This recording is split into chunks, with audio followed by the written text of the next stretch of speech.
Let's talk about the value of a buyer's agent. Ooh. Yeah. So, A few changes in the industry yeah. coming. So the buyer's agent's role is going to change just a little bit. Yeah. So it's going to be real important how you pick Yeah. your agent. So how do you how I always ask people, how do you pick your agent? You decide you're ready to buy a house. You've got a good job, got some money saved, and you think you want to buy a home because that's what we all talk about, home ownership, right? Right. So how does someone start? Well, usually they'll talk to friends and family, Hmm. say, hey, we're thinking about buying a house. Who do you know? Yeah. And that's usually where people start. Sometimes that's a good fit, sometimes it's not. But that's usually where people start. Yeah, that's true because they want someone that someone else has already used, and Yeah, it's no different than reading reviews, right? We'll go to a restaurant because the reviews are good, right? right. So okay, so say nobody's really had anybody recommend, or that agent they use aren't here. Where else can you find an agent? Probably the best place is to kind of see somebody in action is an open house. Yeah, I agree with that.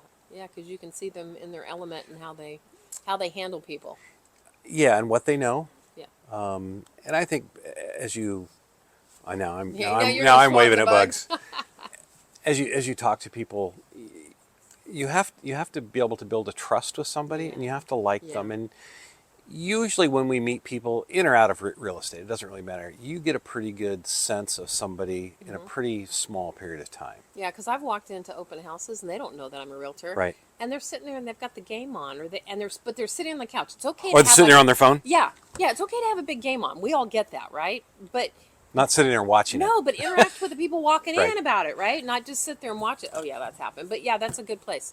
That's a Yeah. good place to kind of interview them, and they don't even sometimes know they're being interviewed. Right. So, And even if somebody gives me a referral, hmm I want to sit down and I want to talk to them.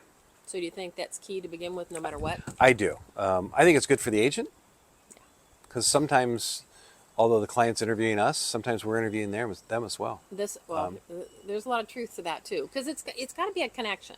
And there's been maybe one or two that I can think of that I've decided that we're just going to irritate the crap out of each other, and it's just best if we just Yes. not work together. Yeah. Doesn't happen very often. So you asked to set up that appointment, like you asked to actually meet with them. What if I want to go look at houses first? Hey, John, I got a couple of houses I want to go look at. What are you going to tell me? It depends. It's like it's not John Smells. Not saying Sorry. I haven't done it, but my standard response to that is, look, let's get you approved. Are you pre-approved for a loan? Do you know what you can buy? Yeah, but are you scheduling an appointment to sit down with them first? Oh, yeah, absolutely. Yeah, okay. Absolutely. Okay. So I have to tell you a story. I got referred these clients last year.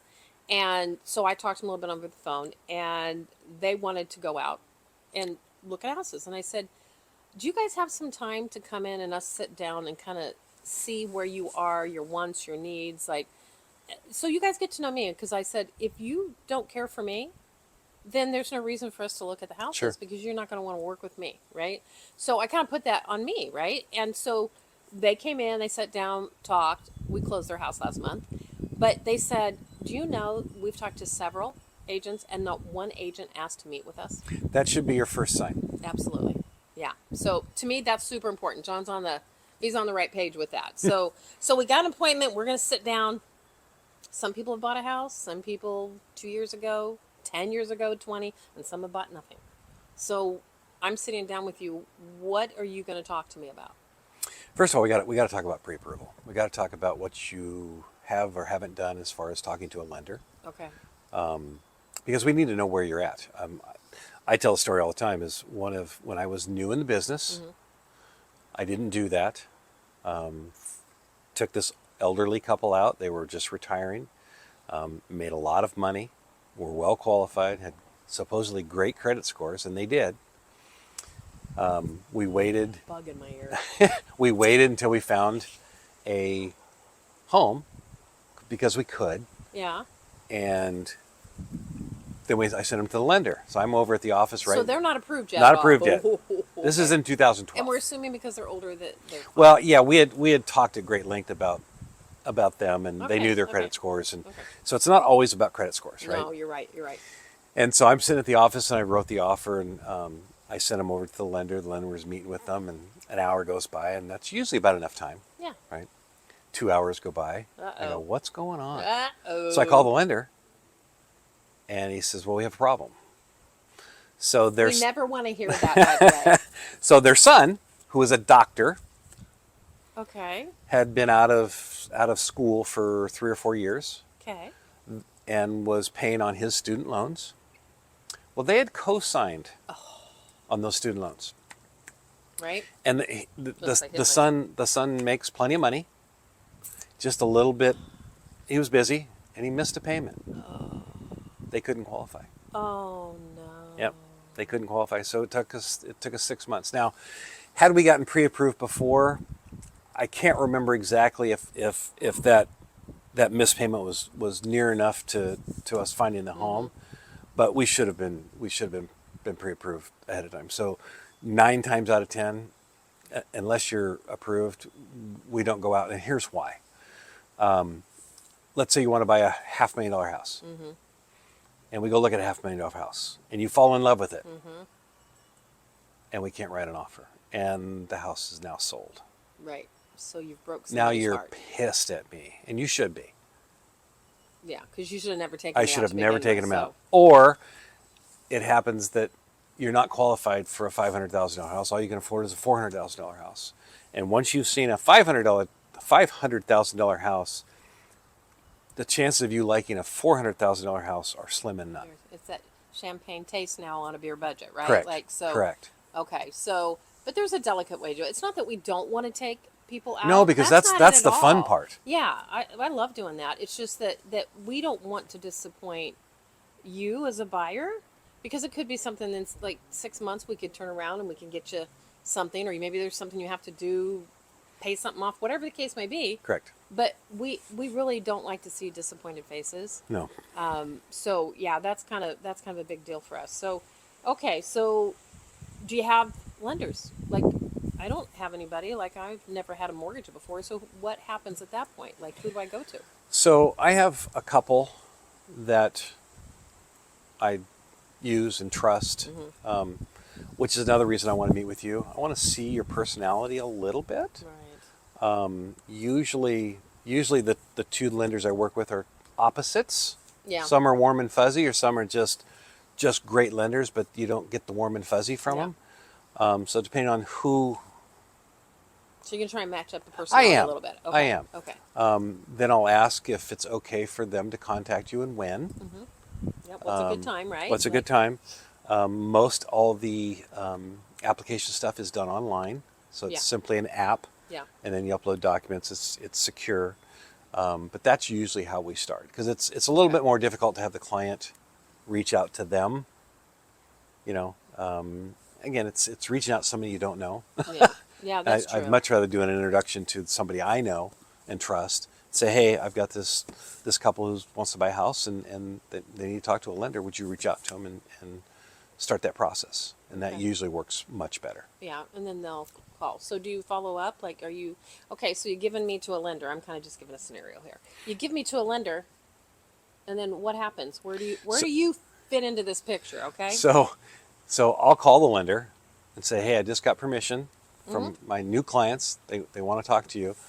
They'd like you to call them on this time and this date. Okay. Usually at that point, I'll say, hey, what are your lead times? How long is this going to take? And of course, depending on the client and whether they do the application after they start or upload their documents after they start, I'll have a pretty good time of when that'll be done. A lot of times that's 24, 48 hours, as long as the client does their part. Yeah, and it depends doesn't too take- on what my urgency is. Yeah. Right? Like, I might just be getting started, busy. So will you follow up? I know that I follow up even after my lender 100% lets me know just as soon as he's spoken to him. Yeah, I'm usually on the email. Hey, congratulations, exactly. or call me. Yeah, We have so some we work do- to do. Right. Yeah. So but if the couple days has gone by and my client hasn't filled out the application, or They're getting a phone call from me. they're getting, yeah, I'm going to follow up, because there just could be things that you guys just have things in life going on. And, I mean, goodness, I've even gone over and picked up paperwork, because not everybody has a scanner and stuff. Not everybody has the ability.